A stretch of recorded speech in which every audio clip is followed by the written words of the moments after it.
The Story of Civilization, Part 2. The Life of Greece, being a history of Greek civilization from the beginnings and of civilization in the Near East, from the death of Alexander to the Roman conquest, with an introduction on the prehistoric culture of Crete by Will Durant. Chapter 9, The Common Culture of Early Greece, Section 2, Letters. Nevertheless, there were common factors in the life of these watchfully separatist states. As far back as the 13th century BCE, we find one language throughout the Greek peninsula. It belonged to the Indo-European group, like Persian and Sanskrit, Slavonic, and Latin, German, and English. Thousands of words denoting the primary relations are objects of life have common roots in these tongues and suggest not only the predispersion antiquity of the things denoted,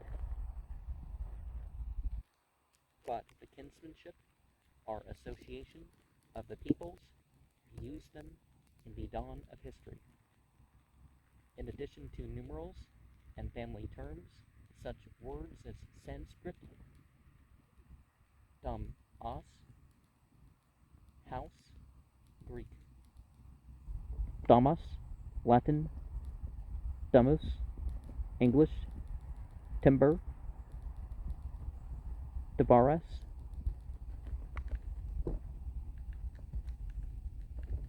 thyra, foras, door, Venus, oinos, phoinos, vinum, wine, naus, nous, navis, knave, axas, axon, axis, axle, eugum, zygon, eugum, yoke, and so on. It is true that the Greek language was diversified into dialects: Aeolic, Doric, Ionic, Attic, but these were mutually intelligible and yielded in the 5th and 4th centuries to a koine dialectos, or common dialect, which emanated principally from Athens and was spoken by nearly all the educated classes of the Hellenic world. Attic Greek was a noble tongue, vigorous, supple, melodious, and irregular as any vital speech, but lending itself readily to expressive combinations, delicate gradations, and distinctions of meaning, subtle philosophical conceptions, and every variety of literary excellence, from the many-billowed surge of Homer's verse to the placid flow of Plato's prose. We do not know how ancient Greek was pronounced. The accents that trouble us so much were seldom used by the classic Greeks, but were inserted into ancient text by Aristophanes of Byzantium in the 3rd century BCE. These accents should be ignored in reading Greek poetry. Well, even the little dots, just like in Tanakh, they do that for musical annotation. It's not really a necessary thing.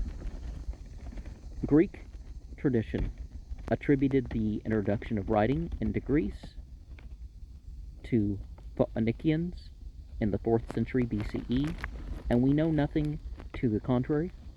Well, we do know that the runes made their way from Eastern Europe, and they include a lot of similarity to the later Greek alphabet and the Aramaic alphabet, and which was probably before that. The oldest Greek inscriptions, dating from the 8th and 7th centuries BCE, show a close resemblance to the Semitic characters on the 9th century BCE Moabite stone. These inscriptions were written in Semitic fashion from right to left. 6th century inscriptions, like at Gortana, were made alternately from right to left and from left to right. Later inscriptions are from left to right throughout, and certain letters are turned around accordingly, as in B and E being flipped, and I'm not sure whether they mean it's flipped, like it's rotated or mirrored. The Semitic names for the letters were adopted with minor modifications, but the Greeks made several basic changes. The Greek alpha, Phoenician alf, bull, beta, beth, tent, gamma, gimel, camel, delta, aleph, door, epsilon, ha, window, zeta, zane, lance, heta, cheth, hailing, iata, yod, hand, and so on. Well, heta, I'm sure they would mean chaff.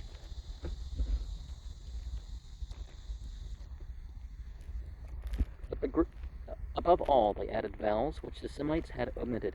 Certain Semitic letters denoting consonants or breathings were used to represent A, E, I, O, and U. Later, the Aeonians added the long vowels eta, the long E, omega, long or double O, versus omicron. 10 different Greek alphabets struggled for ascendancy as part of the War of the City-States. Z is still somewhat present. The F and the Q are pretty much non-existent in what you're going to find, for example.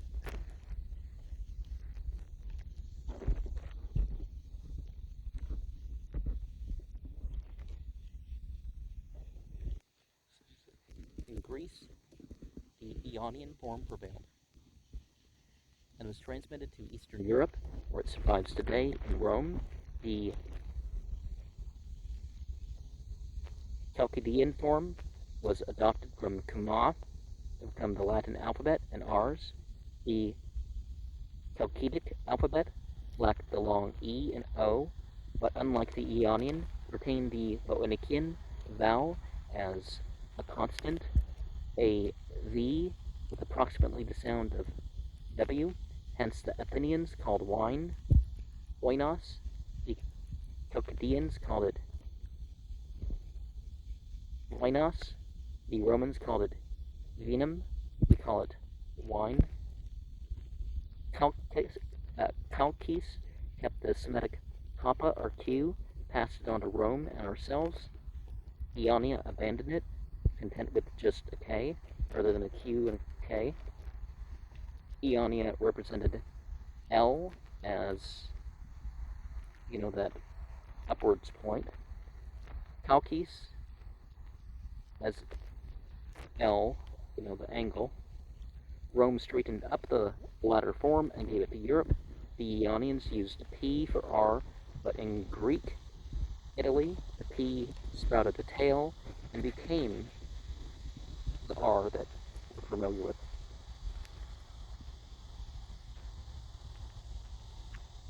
The earlier uses of writing in Greece were probably commercial or religious. Apparently, priestly charms and chants are the mother of poetry. They didn't use too many sigils and all that stuff back then. And bills of lading are the father of prose. Writing split into two varieties: the formal for literary or graphic purposes, the cursive for ordinary use. There were no accents, no spaces between words, no punctuation points, but a change of topic was marked off by a horizontal dividing stroke called the paragraphos, i.e. a sign written on the side. The materials used to receive writing were various at first, if we may believe Pliny. Leaves are the barks of trees for inscriptions, stone, bronze, or lead for ordinary writing, clay tablets, as in Mesopotamia, then wooden tablets covered with wax, which were popular In retrospect, with schoolboys for more permanent purposes, papyrus, which the Phoenicians brought from Egypt, and in the Hellenistic and Roman periods, parchment made from the skins or membranes of goats or sheep. A metal stylus was used on wax tablets. On papyrus or parchment, a reed dipped in ink. Wax writing was erased with the flat butt of the stylus, ink with a sponge, so the poor Marshall sent a sponge with his poems to his friend so that they might be wiped out with a stroke. Many a critic will mourn the passing of this courtesy. In no field have the old words so regularly come down to us as in that of writing. Paper, of course, is papyrus. Once again, in a cycle of fashion, the substance is a compressed plant. Graphine, which we translate to write, originally meant to engrave. A line of writing was the stikos or row. The Latins called it a versus or verse, i.e. turning back. The text was written in columns upon a strip of papyrus or parchment from 20 to 30 feet long, wound about a stick. That mentioned Bible, the stick of Yusuf. Such a roll was called a biblos, from the Phoenician city so named, whence papyrus came to Greece. A smaller roll was called a biblion. Our Bible was originally ta biblia, the rolls. The Latins called a roll volumen, wound up. When a roll formed part of a larger work, it was called a tomos or cutting. The first sheet of a roll was called the protokolon, i.e. the first sheet glued to the stick. The edges of the roll were smooth with pumice and sometimes colored if the author could afford the expense, or the roll contained important matter. It might be wrapped in a diphthera membrane, or as the Latins call it, a vellum. Since a large roll would be inconvenient for handling or reference, literary works were usually divided into several rolls, and the word biblos, or book, was applied not to each work as a whole, but to each roll or part. The Latin frontes, which is our front piece, was the edges. These divisions were seldom made by the author. Later editors divided the histories of Herodotus into 9 books, the Peloponnesian War of Thucydides into 8, Plato's Republic into 10, the Iliad and the Odyssey into 24. Since papyrus was costly and each copy had been written by hand, books were very limited in the classic world. It was easier than now to be educated, though as hard as now to be intelligent. Reading was not a universal accomplishment. Most knowledge was handed down by oral tradition from one generation or a craftsman to the next. Most literature was read aloud by trained reciters, the persons who learned through the ear, although we have been eye-minded since the development of printing or writing. Is seldom read aloud, and style and punctuation are still formed with a view to easy breathing in the reader and the rhythm of the sound in the words. Probably our descendants will be ear-minded again. And in general, the most popular, or the otherwise best books would regard its ability to be read. There was no reading public in Greece before the 7th century BCE. There were no Greek libraries till those collected by Stratus and Pisistratus in the 6th. In the 5th century, we hear of the private libraries of Euripides and Archon, Euclides in the 4th, Aristotle's. We know of no public library before Alexandria's, none in Athens till Hadrian. Perhaps the Greeks of Pericles' day were so great because they did not have to read many books or any long one. And yeah, the religious and the king-based libraries were pretty much all that was available for some time.